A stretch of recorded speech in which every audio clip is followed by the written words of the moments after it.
కురువంశపురాజు శంతనుడు గంగాతీరంలో విహరిస్తున్నాడు. ఒంటరితనం అతన్ని వెంటాడుతోంది. సరిగ్గా అప్పుడే అలల మధ్య నుండి ఒక అద్భుత సౌందర్యరాశి నడుచుకుంటూ వచ్చింది. ఆమెవరో కాదు, మానవ రూపం దాల్చిన సాక్షాత్తు గంగాదేవి. ఆమెని చూడగానే శంతనుడు తనను తాను మైమరిచిపోయాడు. పూర్వజన్మలో చేసుకున్న తప్పు ఇప్పుడు ప్రేమగా మారింది. ఆశగా ఆమె దగ్గరికి వెళ్లిన శంతనుడు, ఓ సుందరి, నీ రాకతో ఈ గంగాతీరం పవిత్రమైంది. నా మనస్సుని దోచుకున్నావు. నువ్వు ఎవరివైనా సరే నన్ను వివాహం చేసుకుంటావా? నా రాజ్యానికి మహారాణివవుతావా అని అడిగాడు. అందుకు గంగాదేవి చిరునవ్వు నవ్వింది. కాని ఆ నవ్వులో ఒక హెచ్చరిక ఉంది. రాజా, నువ్వు కోరినట్లే నిన్ను వివాహం చేసుకుంటాను. కాని నాదొక షరతు ఉంది. దానికి ఒప్పుకుంటేనే నేను నీతో వస్తాను అని చెప్పింది. శంతనుడు ప్రేమమైకంలో, చెప్పుదేవి, నీకోసం ఏదైనా చేస్తాను అన్నాడు. అప్పుడు గంగ గట్టిగా స్పష్టంగా 3 నియమాలు పెట్టింది.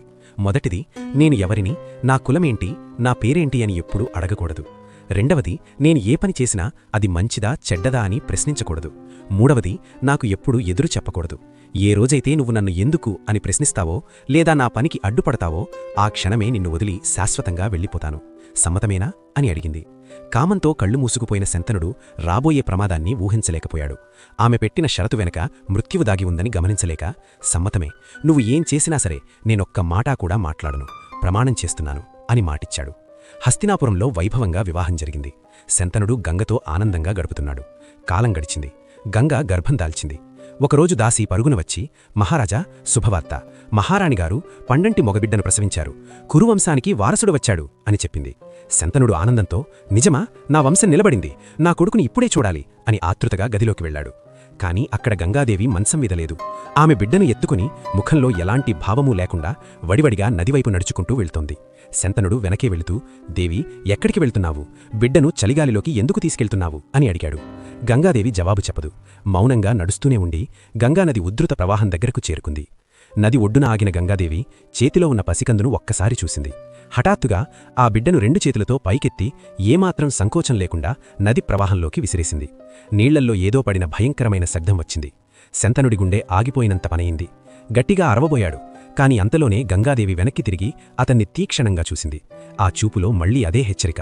ప్రశ్నిస్తే వెళ్ళిపోతాను. శంతనుడి గొంతులో మాట ఆగిపోయింది. ఎందుకు అని అడిగితే భార్య దూరమవుతుంది, మౌనంగా ఉంటే బిడ్డపోయాడు.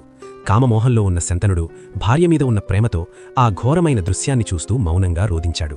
గంగాదేవి చిరునవ్వుతో, నేను చేసింది ఆ బిడ్డకు మంచే అన్నట్టుగా తిరిగి అంతఃపురానికి నడిచింది. కాలం గిర్రున తిరిగింది. విషాదం శంతనుణ్ణి వెంటాడుతూనే ఉంది. హస్తినాపురం ప్రజలు యువరాజు పుట్టాడని సంబరపడేలోపే ఆ బిడ్డ నదిలో కలిసిపోయేవాడు. 2వ బిడ్డ పుట్టాడు, గంగలో కలిపింది. 3వ బిడ్డ, మళ్లీ అదే ఘోరం. 4, 5, 6, 7 7 కొడుకులు కళ్లముందే నదిలో కొట్టుకుపోయారు. శంతనుడు పిచ్చివాళ్లా అయిపోయాడు. ప్రేమస్థానంలో భయం, భయం స్థానంలో అసహ్యం మొదలైంది.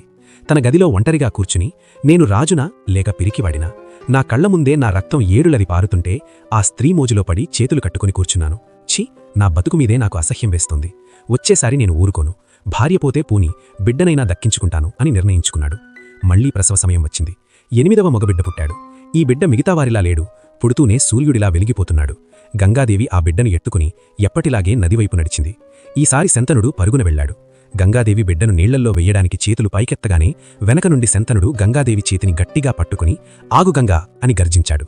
గంగాదేవి ఆశ్చర్యంగా చూసింది. శంతనుడు ఆ బిడ్డను ఆమె చేతిలో నుంచి లాక్కున్నాడు.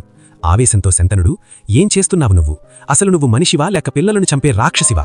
కన్నపేగు కదలదా నీకు? 7 బిడ్డలను పొట్టన పెట్టావు. కనీసం ఈ ఒక్కణ్ణైనా వదిలేయి. నీకు పుత్రభిక్ష పెడుతున్నాను. ఈ బిడ్డను చంపకు అని నిలదీశాడు. గంగాదేవి చాలా శాంతంగా, రాజా, చివరకు నీ మౌనం వీడావు. నీ మాట తప్పావు. నా షరతు నీకు గుర్తుందా? నువ్వు నన్ను ప్రశ్నించావు. ఇక నేను నీతో ఉండలేను అని చెప్పింది. శంతనుడు కన్నీళ్లతో, పోతే పో, నువ్వు రాక్షసివి. నిన్ను ప్రేమించినందుకు నాకు తగిన శాస్తి జరిగింది. కాని ఈ బిడ్డ నావాడు. వీడిని నేను చంపనివ్వను అన్నాడు. అప్పుడు గంగాదేవి చుట్టూ ఉన్న మానవ ఛాయపోయి దివ్యమైన దేవతా తేజస్సు కనిపించింది. ఆమె గంభీరమైంది. ఓ రాజా, ఆవేశపడకు.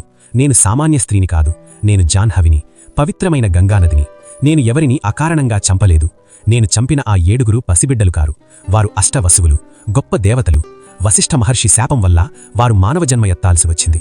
భూమిపై పుట్టిన వెంటనే మరణించి శాప విమోచనం పొందేలా వారికి వరం ఉంది. వారి కోరిక మేరకే నేను వారికి తల్లిగా మారి పుట్టిన వెంటనే ముక్తిని ప్రసాదించాను. ఆ 7 ఇప్పుడు స్వర్గంలో ఉన్నారు. కాని ఈ 8వవాడు, వీడి పేరు ద్యు. ఆ వసువుల శాపానికి ఇతనే ముఖ్య కారణం. అందుకే ఇతను భూమిపై దీర్ఘకాలం జీవించాలి. ఇతను స్త్రీ సుఖం లేకుండా, సంతానం లేకుండా, కాని గొప్ప యోధుడిగా, ధర్మాత్ముడిగా చరిత్రలో నిలిచిపోవాలి. రాజా, ఈ బిడ్డని ఇప్పుడే నీకు ఇవ్వలేను. ఇతను సామాన్యుడిలా పెరగకూడదు. వశిష్ఠుడి దగ్గర వేదాలు, బృహస్పతి దగ్గర రాజనీతి, పరశురాముడి దగ్గర యుద్ధ విద్యలు నేర్పించి ఒక పరిపూర్ణమైన వీరుడిగా తీర్చిదిద్ది అప్పుడు నీకప్పగిస్తాను. అప్పటివరకు ఇతను దేవవ్రతుడుగా నా సంరక్షణలోనే పెరుగుతాడు. ఇది దైవ నిర్ణయం అని చెప్పి గంగాదేవి ఆ బిడ్డతో సహా నీటిపై నడుచుకుంటూ వెళ్ళింది. మెల్లగా మాయమైపోయింది. శంతనుడు గంగా గంగా అంటూ నది ఒడ్డున కూలిపోయి పడిపోయాడు. శంతనుడు మళ్లీ ఒంటరివాడయ్యాడు. భార్య వెళ్ళిపోయింది. వారసుడు దూరమయ్యాడు. హస్తినాపుర సింహాసనం ఖాళీగా మిగిలిపోయింది. సంవత్సరాలు గడిచాయి. గంగానది ప్రవాహంలాగే కాలం కూడా పరుగెట్టింది. సరిగ్గా 16 ఏళ్ల తర్వాత ఆ గంగా తీరంలోనే ఒక అద్భుతం జరిగింది. నది ప్రవాహాన్ని ఆపేసిన ఆ వీరుడెవరు?